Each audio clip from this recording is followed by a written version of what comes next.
I came across something recently called the ConDelta node. Someone told me it's like a LoRA, but better. I really wouldn't say that it's better or that it's worse. It's just a bit different. Think of it like this: a ConDelta is to a LoRA what an apple is to a tomato. Sure, both are technically fruits, but you wouldn't throw tomatoes into a fruit salad. Before we start, please like the video and subscribe for more tutorials like this one. Let's break down the workflow for today and what we're aiming to achieve. The ConDelta workflow has three main groups. The first is the loaders group. This includes the UNet loader for Flux, the dual clip loader for clip L and the T5 text encoder, the power LoRA, and the VAE loader. There's also a fast bypasser in this group, which lets you bypass the ConDelta nodes when needed. The second group is your standard Flux text to image group, but with a couple of differences. It includes the Apply ConDelta node and the Flux resolution calculator. The third group, at the bottom, is where the magic happens. This is the Create, Test, and Save ConDelta group. This is where you upload your images, test the ConDelta, and save it. It's made up of the Upload Image node, the LLM Party node, another fast bypasser. This fast bypasser is for toggling the LM Party node. After that is the Positive Prompt node. The Positive Prompt node can either pass through the large language prompt or let you input your own. If you enable the LM Party node, make sure to clear the text inside the Positive Prompt node. Below that, there's the Negative Prompt node, along with the nodes responsible for creating the ConDelta. Above those, you'll find the Positive Clip Encode node for testing your ConDelta,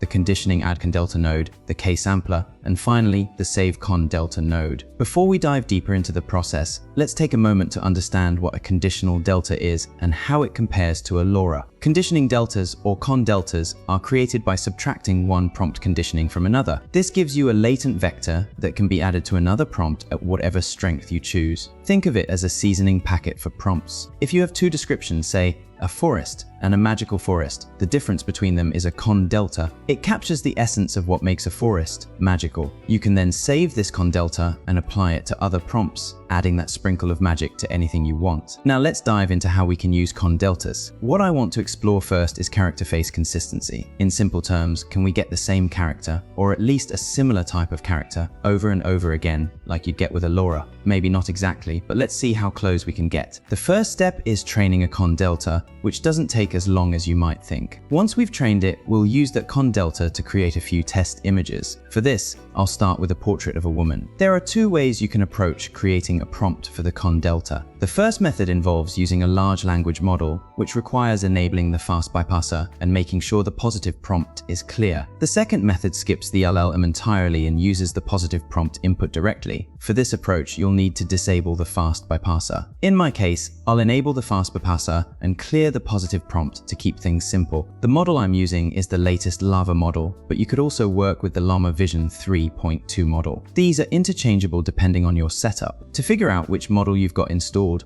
open a command prompt and type ollama list. This will display all the models available on your system. For example, I have two Vision models installed, Llama 3.2 Vision and Lava. I'll copy the name Lava from the list and paste it into the LLM loader.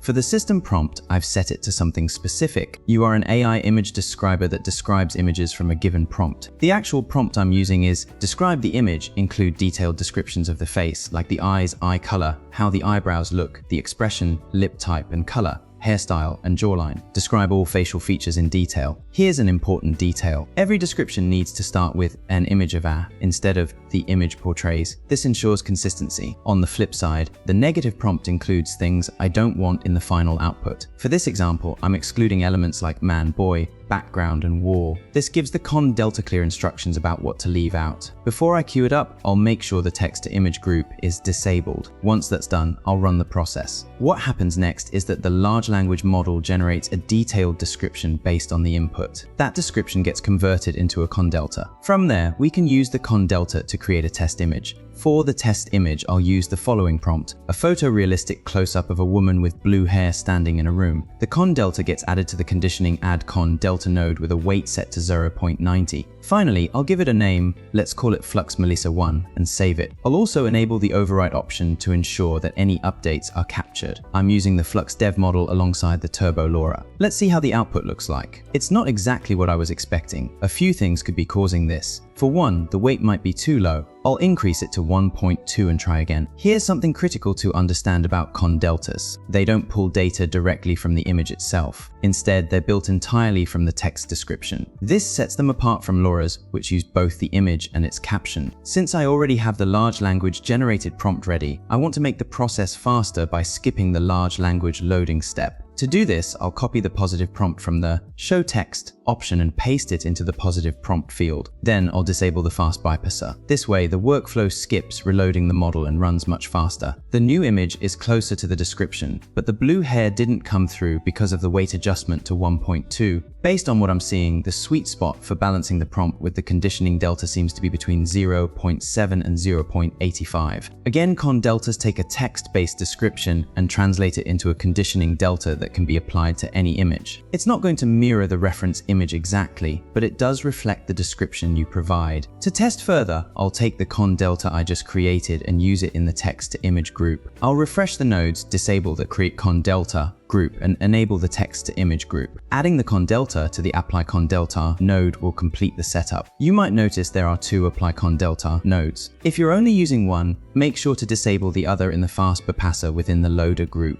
For the next test, I'll use this positive prompt, a hyperrealistic portrait of a woman illuminated by golden hour sunlight. She gazes confidently into the camera with a warm smile. She's wearing a simple yet elegant white blouse paired with delicate gold hoop earrings. The softly blurred background hints at a lush park bathed in warm, natural light. This was captured with a 50mm lens at f1.8, creating a creamy bokeh effect. The mood is serene and uplifting, highlighting her natural beauty. The weight is set to 0.8, guidance at 2.7, with 8 steps, the Euler sampler, and a simple scheduler. I've adjusted the aspect ratio to balance portrait, ensuring it fits the framing. This time, the result matches what we programmed into the ConDelta. When we created it, we specified details like her voluminous afro hairstyle, well-groomed eyebrows, subtle smoky eye makeup, natural pinkish lips, and dark complexion, and her hair is styled with volume. It's not the image we uploaded as a reference, it's the description we provided. Again, ConDeltas prioritize text descriptions over visuals. ConDeltas also work as negative prompts if you assign a negative weight. For example, if I set the weight to -0.8, it removes everything in the ConDelta from the image. What you're left with is essentially the opposite of what you described. Let's try something a little more practical this time, an image of a woman in a red dress. The goal here is to generate a detailed and precise description of the dress itself, nothing else. Not the background, not her pose, not even the mood of the image, just the dress. That's what we'll focus on. To start, we use a specific prompt for the language model, describe the dress in the image. Exclude everything else, exclude her body, the background, the style of the image, and the mood. Only intricately describe the dress. There's one rule to keep in mind for the description. It always has to begin with a photorealistic image of her, instead of something like the image portrays.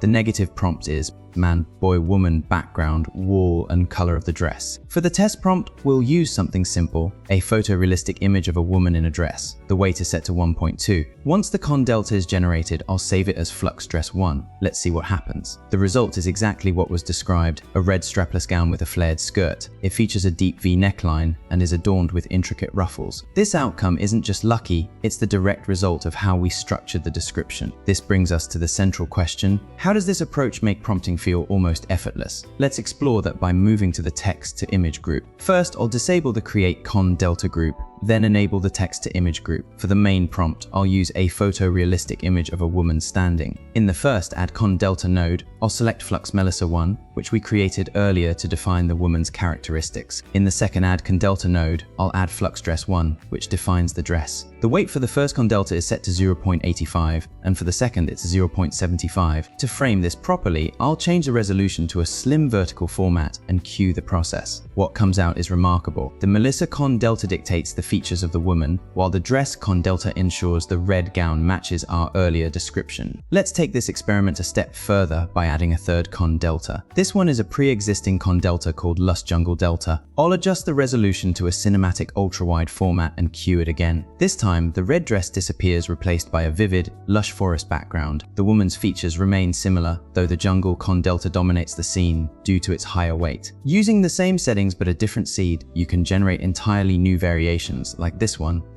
and this one. Each result combines elements of the Melissa and jungle ConDeltas, with the jungle ConDelta's stronger influence shaping the final output. During testing, a few patterns stand out. For close-up shots, using a close-up ConDelta in the text-to-image pipeline consistently generates tight framing unless you significantly lower the weight. That reduction gives the original prompt more freedom, leading to slightly different but often creatively compelling results. It's also critical to be highly descriptive when crafting the initial ConDelta. Instead of a generic description like "red dress," opt for something detailed, such as a red baby doll dress with lace trim and a ribbon belt. The more precise you are, the more consistent the results. The weight of a ConDelta determines how strongly it influences the image. Higher weights prioritize the ConDelta but may override elements of your original prompt. Lower weights let more of the prompt shine through. Typically, the sweet spot ranges from 0.7 to 0.85. ConDeltas are also fantastic for hinting at specific styles or themes. For example, a jungle ConDelta pushes your image toward a tropical aesthetic,